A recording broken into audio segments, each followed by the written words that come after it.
time check ay 10 p.m. na. Today is November 20 at bukas na po yung flight namin papuntang Katiklan Airport. Anong tawag sa airport dun sa Boracay? Hindi ko alam. Ano? Mayra Babigasin. So, nandito kami sa San Mateo, Rizal. Dito po kami manggagaling. Papuntang Naiya Airport Terminal 2. So, papakita ko sa inyo yung aking outfit. Char. Tade! So, dapat ako yung maghahapon. Ba't ka lang alitin? Taas ko kasi, taas at tangkad ko kasi ito. Diba? So, ito yung aking outfit, guys. Oh. So, mag-OOT tayo. Bago kami umalis si Jack ay namili kami, no? Kahit paano naman, hindi ito tag 35 pesos.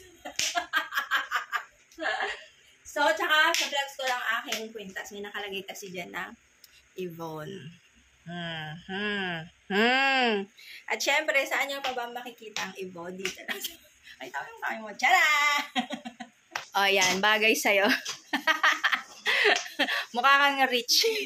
Hindi ka mukhang driver for today's video. At least hindi siya ganun ka-pink. Ang ganda ng NSP mo. Naka-sale yan. Dahil maaga kaming dumating, nagutom at kumain kami sa pinakamurang restaurant o kainan na nakita namin. Pero wag nyo kaming gayahin dahil sobrang mahal po. Kaya magbaon kayo. Ilitang to ka na. Katabi mo na. Kuya, wala lang bang upo dito. Ito nga kasi. Push pin inwards to release air. Do not inflate your life vest inside the aircraft. The light will automatically activate when the battery is immersed in water, and here is a whistle to attract attention. Evacuation slides are located at all exits. Please note where the emergency exits on the aircraft are located. They are being pointed out to you now.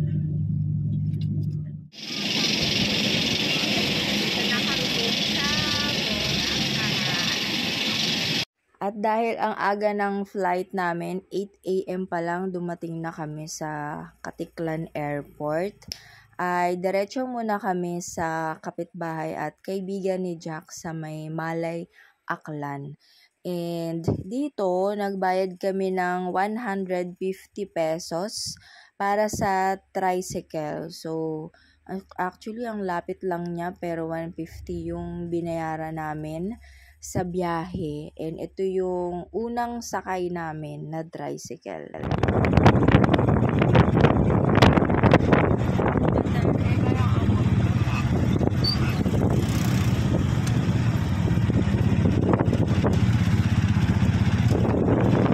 So, kaya pala daw siya mahal kasi naka-special siya.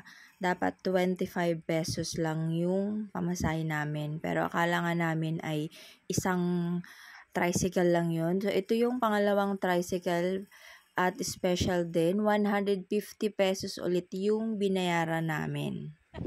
Dito lang muna kami sa likod ng Boracay. Kasi mag-iihaw-ihaw kami. Wow! Ang ganda!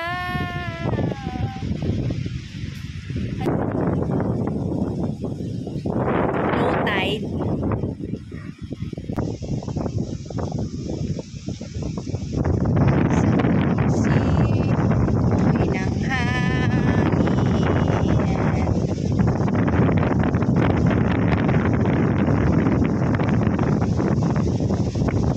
May mga nyugo. Malag-lag, hindi pinapansin. Oh! Ay, may mga bangka. Pag nalaglag ka dito, bukol. Nabalian pa sa Boracay. Pagkatapos namin mag-breakfast at lunch kila Wawa, thank you so much po sa pag-welcome sa amin. ay sumakay ulit kami ng tricycle at this time 20 pesos lang yung pamasahe. Pag siningil daw kami ng 25 pesos ay isumbong namin sa kapitan kasi kamag-anak pala nila yung kapitan doon. At dito sa port, nagbayad si Jack ng 600 pesos each. So 1,200 pesos kaming dalawa para sa environmental fee at hanggang sa pamasahe namin papunta sa The Orient Beach Hotel. So, mayroon kaming guys, hahatid kami. 600 per head hanggang sa Orient Hotel na daw yun. Sa except, and then doon po yung mag-assist sa inyo, same as my uniform po. So, wala na kayong babayaran doon. Sir, ha? Siyempre, mahal binayaran namin. Kailangan magbabayad pa kami dun. Go ahead. Wag ka gumulong. Parang sa Samal, barge dun sa Samal Island. Pero nakakahilo to. Ito yung number namin, 38 and 39. Yan. Pag napuno na ito, lalayas na kami. Diba namin Chinese pala dito. Nakakahilo.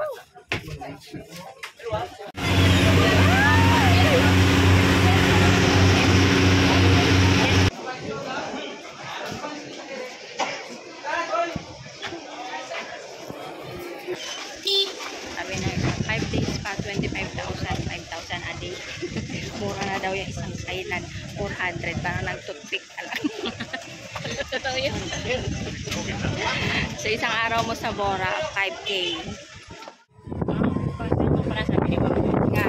Okay lang yung karagin. Pwede lang. 350 kasi special tayo. Diba kuya, 350? Oh, pero kung kami, sharing, 40 pesos each lang. Oh. Eh, pag makadto kami luwat di sa Boracay, pag-sharing na lang kami. Pero kung hindi siya ang nagbayad, magkano mo singilin? Saan ma'am? Kayo? Oo, kung kami lang kusang sumakay. 350 man Japon. Pero ang sharing kayo, kung sumikit ka. 40 pesos. Barato lang eh. Ayo, abi mo tinyo. Sumukit ka. Bow. Ayo, kasubit ka mo.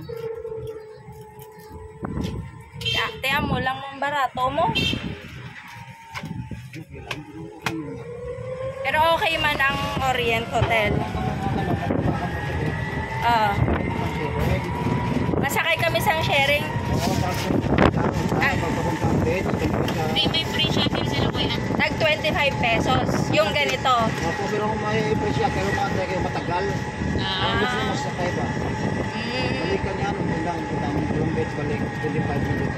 Yung ganito din, multicab. Hindi naman multi kami, i-trike. I-try. 25 pesos. Okay lang. Kung charge din mo, ay 200 yan.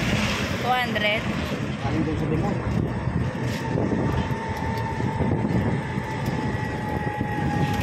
Yung pamasahe galing dun sa, kung hindi kami dumaan sa ganito. Multi-cap. Opo, hindi yung galing pa kami sa Wala sila dito. Doon na kami sa kaya.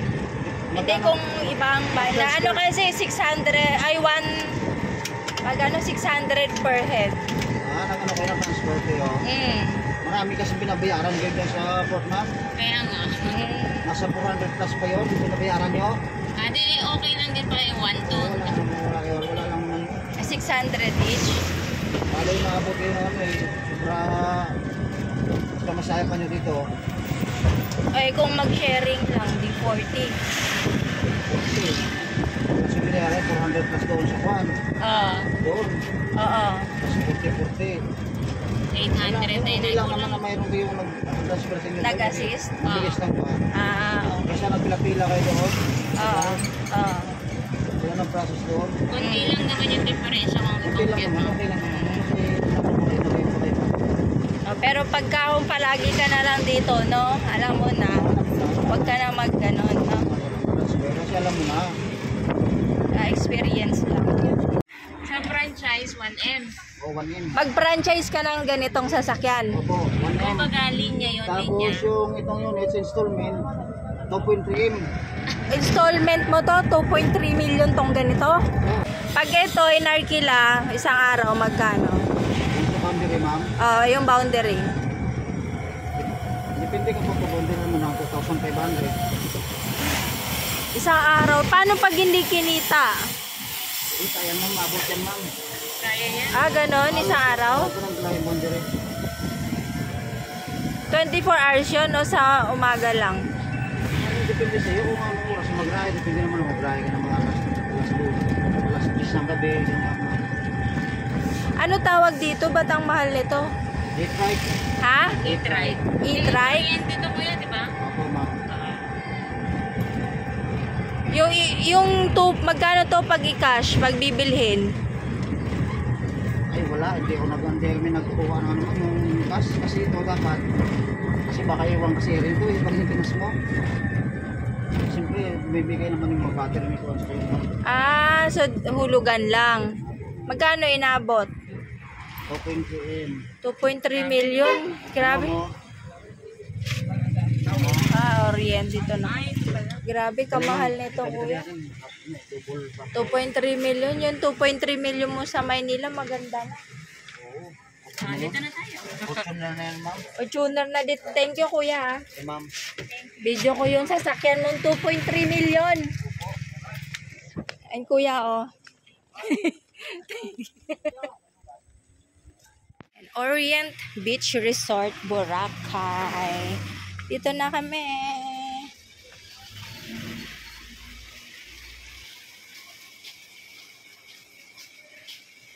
Wait naman, may sundo. So, dito na kami sa room namin, guys. Room tour. Pagpasok mo, sa kanan banda ang CR. So, hiningal ako kasi sa second floor yung room namin and wala silang elevator. Maghagdan ka daw para good health. Pag mayroon kang 1 million na dala, lagay mo dyan. Meron din silang hanger. Budget meal ito. Meron din silang blower. Meron twin pack na Great Taste Choco. Yeah, may pichel, may water, pampait ng tubig. At meron kang mini refrigerator. Okay. Ayan. May menu. Free breakfast po. Ito yung nakuha namin. Kasi kailangan talaga may free breakfast kami kahit papano. Dahil sobrang mahal ng bilihin dito sa Bora. Kakarating lang po namin. Pero ang laki lang ng nagastos namin. May TV. Ayan. Ito siya. At medyo malayo siya sa beach. Malayo siya sa beach. Pero free naman yung may shuttle service. Ito. May shuttle service naman. Ayan. Parang bundok na siya. Pero meron siyang shuttle service. Ay, for sale yung isa dun, oh. Baka interested kayo. Kaso, milyon-milyon ang halaga. Yung e-bike pa nga lang eh. Halos 3 million na. Yung ganun pa kaya. Kung naghahanap ka ng budget-friendly na hotel sa Boracay, ay sa Orient Beach ka na. May free shuttle service sila at naka-free breakfast kami at very accommodating ang kanilang staff. So hopefully soon sa mga kasari ko dyan ay makapagbakasyon din kayo sa Boracay.